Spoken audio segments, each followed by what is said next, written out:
Alors, une demande d'aide sur le groupe. C'est courant et c'est le but du groupe.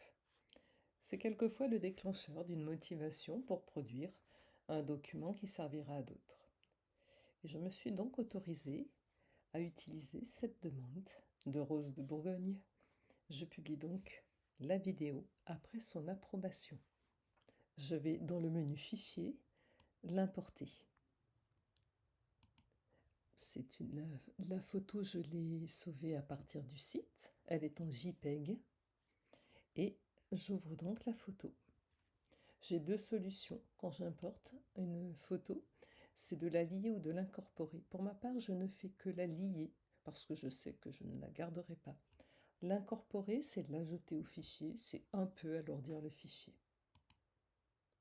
Voilà, la photo arrive. Elle est complètement mal disposée dans la page. Déjà, pour travailler plus facilement et pour voir ma page, qui correspond d'ailleurs exactement à mon cadre, et pour ça, il faut suivre le tuto qui concerne le paramétrage de la page d'Inkscape pour la brodeuse.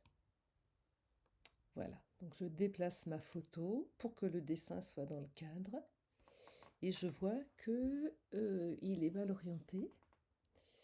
Donc, avec un nouveau clic sur l'image, je fais apparaître des poignées qui vont déjà me permettre de redresser l'image. Une fois l'image redressée, je peux la réinstaller dans le cadre. Il se trouve que cette image rentre dans mon cadre.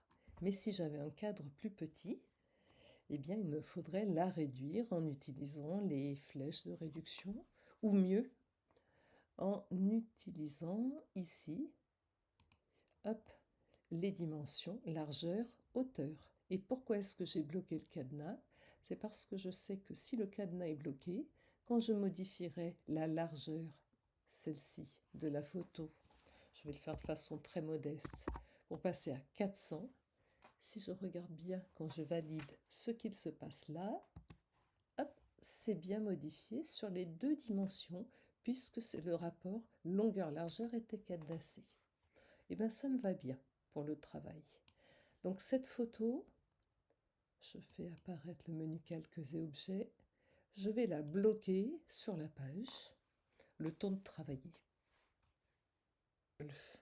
Néanmoins, cette photo évoque beaucoup de choses pour moi.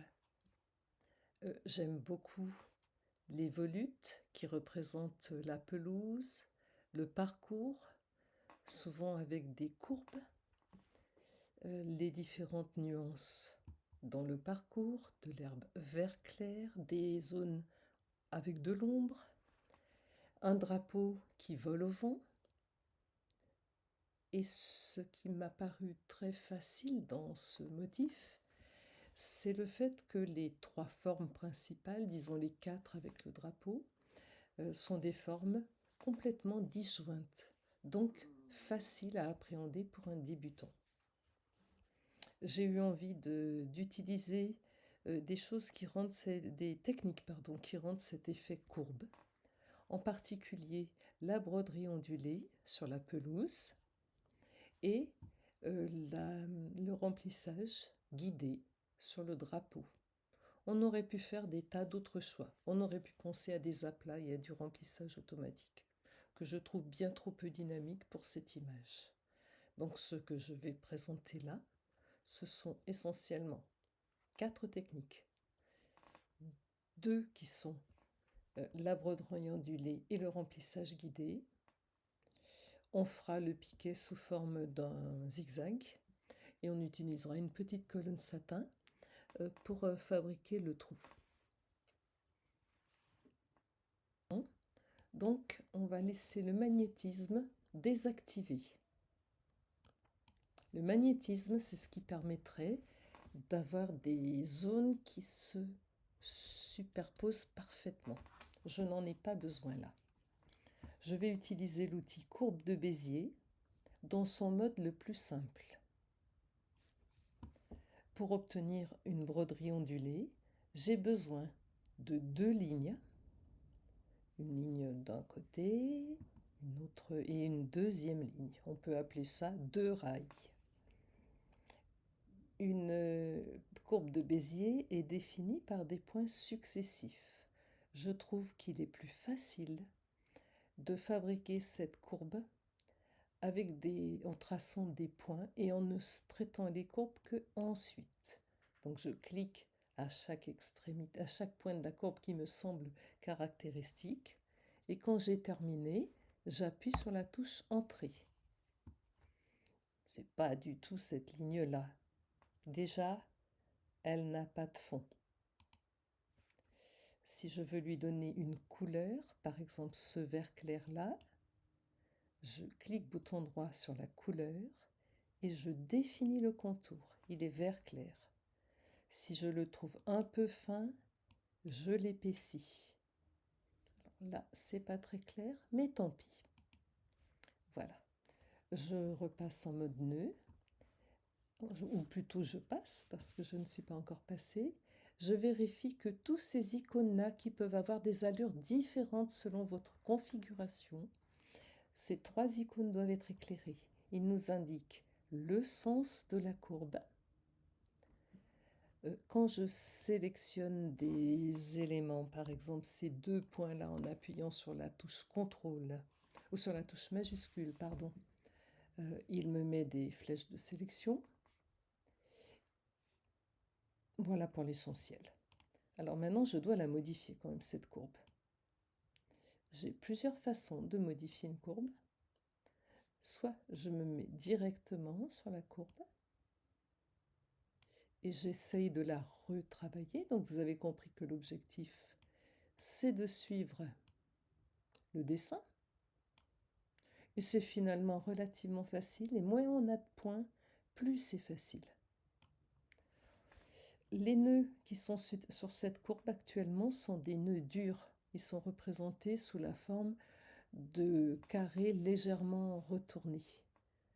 Pour que ce nœud devienne un nœud doux, il suffit de le demander.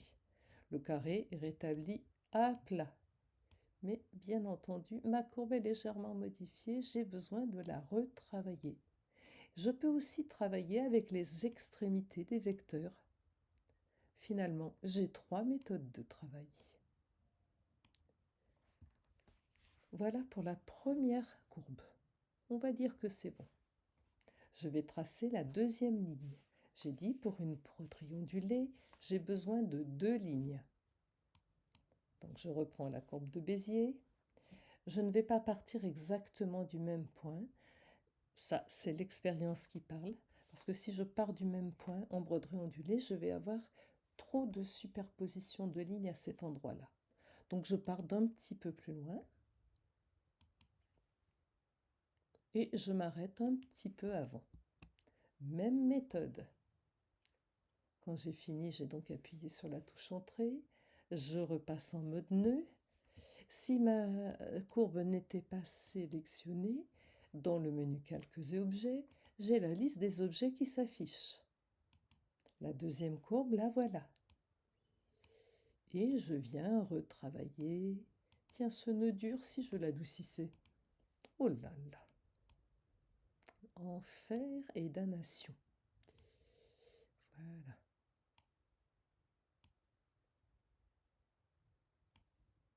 Vous avez remarqué que, ou pas, que la deuxième ligne, automatiquement, est verte, sans fond.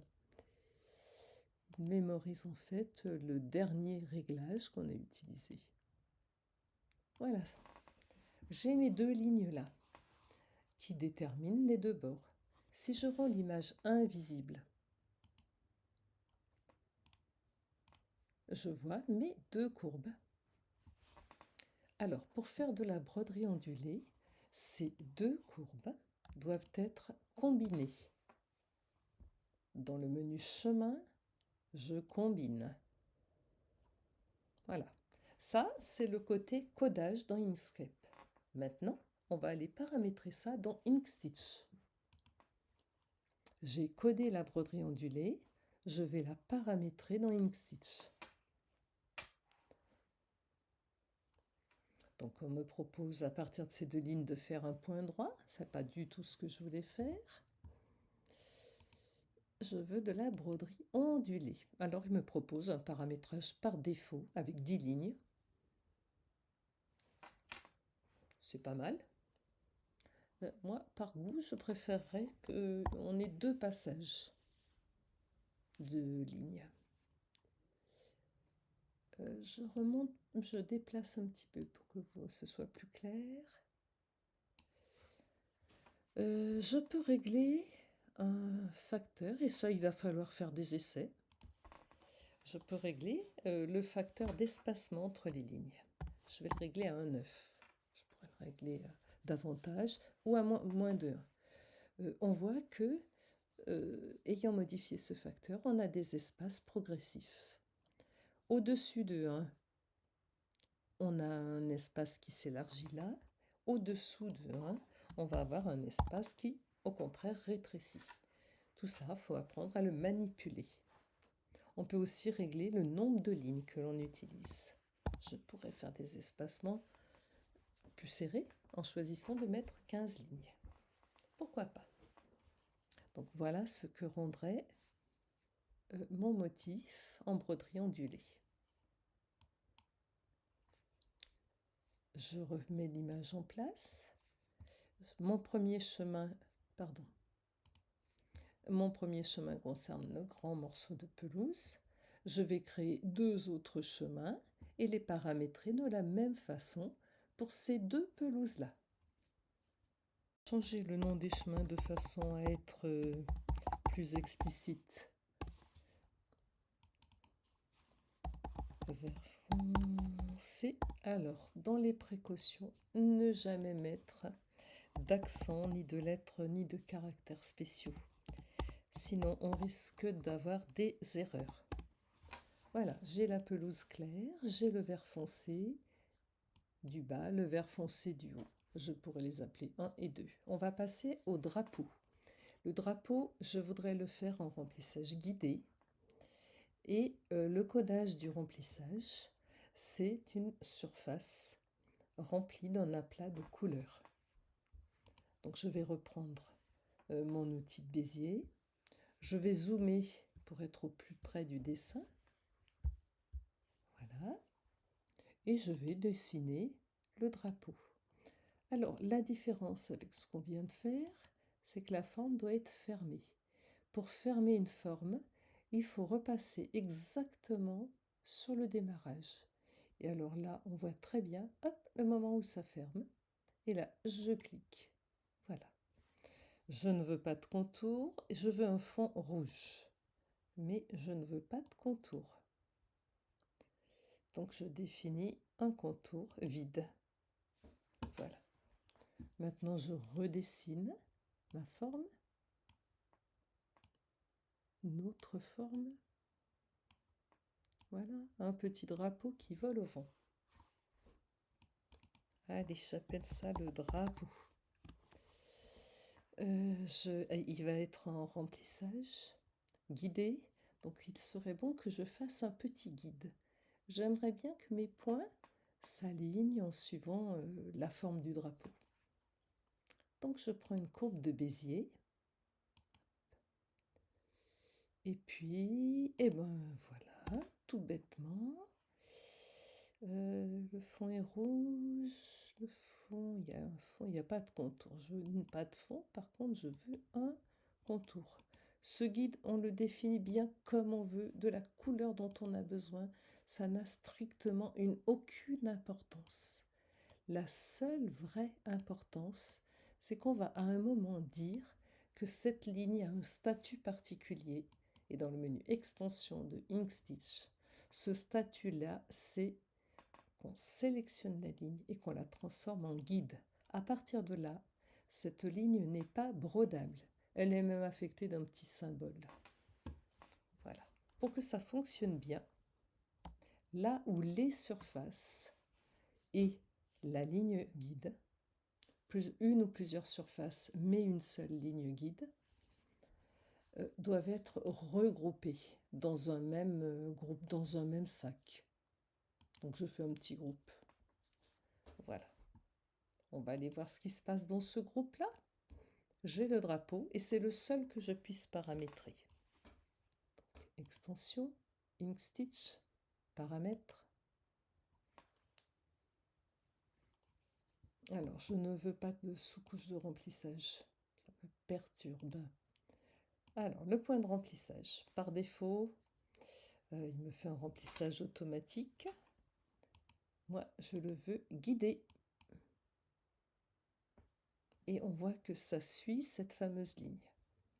Ces petites choses-là sont faites pour éviter d'avoir le long du tour une ligne. Moi, je la veux au contraire.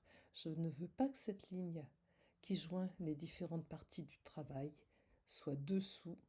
Donc, je ne veux pas de chemin de dessous. Donc maintenant, j'ai une ligne qui va pas tout à fait contourner, mais en tout cas, qui va être sur les bords de la broderie.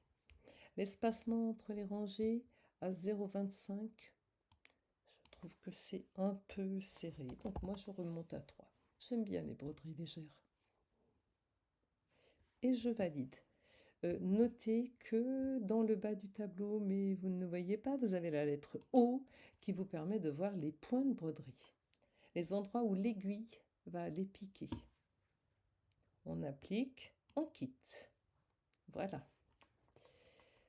J'ai fait le drapeau. Et bien pendant que j'y suis, je continue. Je me mets donc sur mon calque dans lequel j'ai l'image et les chemins que j'ai déjà travaillés. Et on va s'occuper du piqué, parce que le piqué, c'est hyper facile. Le piqué, c'est quoi? C'est une pauvre ligne. Voilà. Elle est noire, ça tombe bien. Si elle n'était pas noire, on le dirait. On va lui donner une petite épaisseur. 2 mm, c'est pas mal. Quand on fait des points de broderie de taille inférieure à 2 mm, on a souvent des problèmes. Parce que les points sont bien trop proches, on fait donc énormément de trop proches et on a un fil de canette qui peut remonter. Cette ligne-là, je vais appeler ça piqué. Comme j'aurais pu appeler ça le guide d'ailleurs. Le piqué, je le paramètre. L'extension, ink stitch, paramètre. Et je le paramètre tout bêtement en zigzag. Voilà. Alors je peux régler l'espacement zigzag, le crête à crête. Le crête à crête, c'est l'espace entre deux crêtes. 0,4, c'est très serré. Allez, je monte à 0,5. Et si on monte encore, par exemple à 1 mm, on voit qu'on a quelque chose de plus en plus lâche. Donc on adapte toujours ces points la taille des points à ce qu'on veut obtenir. Un élément, c'est le trou. Alors, j'ai dit que je le réaliserai en colonne satin. Une colonne satin, ça s'apparente au zigzag, mais c'est beaucoup plus modulable. Et en particulier, je voudrais un zigzag qui soit de taille variable selon l'endroit où on se trouvera. Sa construction va ressembler à celle de la ligne ondulée. Je l'obtiens avec 2 courbes de Bézier. Une première. Alors je vais faire ça beaucoup plus fin. Voilà, le trou sera noir. Et une deuxième courbe.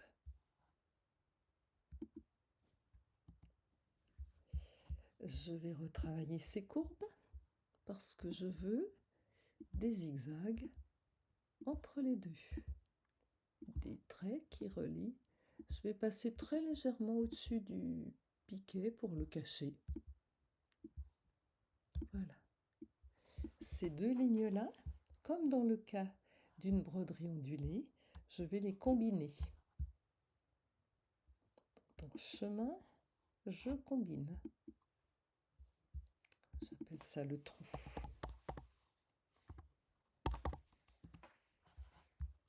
Et maintenant, je vais paramétrer. Je vous ai dit que dans Inkscape, on dessine, on code. Et dans Inkstitch, on prépare la broderie. Il se trouve que certains codages ont plusieurs correspondent à plusieurs types de broderie. Ici, 2 lignes combinées, ça peut correspondre à de la broderie ondulée. Je pourrais faire ça en broderie ondulée, mais je peux aussi choisir de faire une colonne satin. Et à partir du moment où j'ai sélectionné la colonne satin, entre ces 2 lignes-là, j'ai des zigzags. L'avantage par rapport aux zigzags, c'est que je peux avoir des zigzags de taille variable. Et ensuite, c'est du paramétrage extrêmement classique. Pour finir, on va voir l'ensemble. Voilà, je suis en fin de travail. Je peux cacher l'image, je pourrais même la supprimer. Alors, ce calque-là, je le sélectionne pour pouvoir simuler ma broderie. La simulation permet de prendre en compte tous les éléments et permet d'avoir une vue à peu près réaliste de ce que sera la broderie.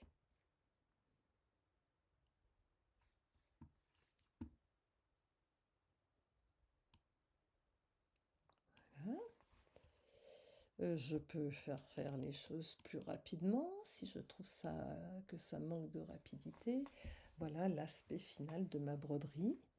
J'ai des choses importantes comme ici une ligne qui m'indique quelles sont les couleurs qui sont travaillées. Donc j'ai le vert clair, puis le vert foncé, puis le rouge, puis le noir. Je peux faire apparaître les changements de couleur. Ici, c'est relativement simple. Les 2 verts qui sont regroupés, les 2 noirs sont regroupés ici. Je peux également demander à ce que la broderie soit réaliste. Avant de demander qu'elle soit réaliste, je peux demander à voir les points d'aiguille. Je vois que cette broderie est faite de 2486 points. C'est important, le nombre de points. C'est une donnée très importante. Et je peux demander aussi un aspect réaliste pour me rendre compte de ce que sera la broderie. Donc là, je vais broder le vert, puis clair, puis les 2 verts foncés. J'ai un grand fil que je pourrais couper. Dans une réalisation plus compliquée, on apprendrait à faire un seau qui ne soit pas un fil coupé, mais qui soit un fil qui circule et qui soit caché. Mais ce sera pour plus tard. Là, on n'a pas de saut entre ces 2 parties parce que j'ai pris la précaution de faire cette ligne de haut en bas et ensuite le petit saut, qu'on va peut-être arriver à voir d'ailleurs. Je vais repasser en mode normal, non réaliste pour être plus rapide. Voilà. Donc on voit qu'il y avait bien un saut là, à la fin du... Je reviens en arrière. Voilà, à la fin du zigzag, on avait bien un saut de fil, mais il a été très vite caché par le satin. Il y a toutes sortes de techniques pour cacher les sauts de fil, celle-ci c'en est une. Voilà, c'est peut-être un piqué un peu imposant, on pourrait reparamétrer le piqué, mais ne jamais descendre au-dessous de 1, 2, 1, 3 mm pour une largeur de point. Voilà. On peut supprimer l'image, elle ne sert strictement plus à rien, cette image. Visible ou invisible, elle fait partie du document et elle l'alourdit. Moi, je conseille de la supprimer. Voilà. Le dessin est prêt. Alors, il a 2 fonctions, ce dessin. Première, c'est de permettre la modification.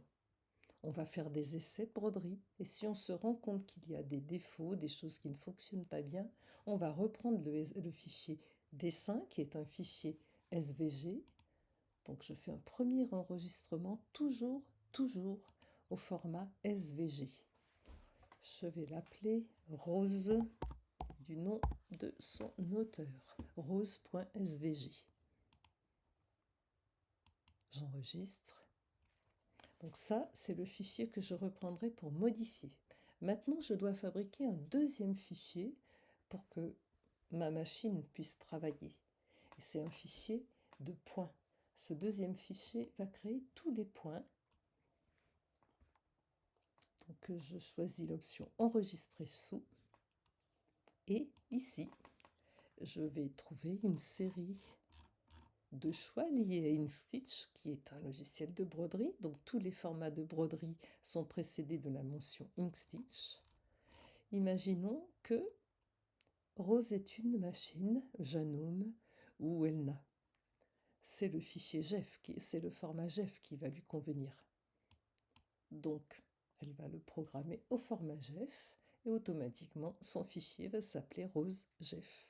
C'est ce fichier-là qu'elle pourra ensuite coller sur sa clé USB pour l'emporter vers sa brodeuse. Ce fichier peut être long à créer. Plus il y a de points, plus il sera long à créer. Le fichier SVG est très rapide, mais il ne faut pas s'offusquer si le fichier de broderie prend une dizaine ou une vingtaine de secondes. Je vous invite tous les éléments pour démarrer.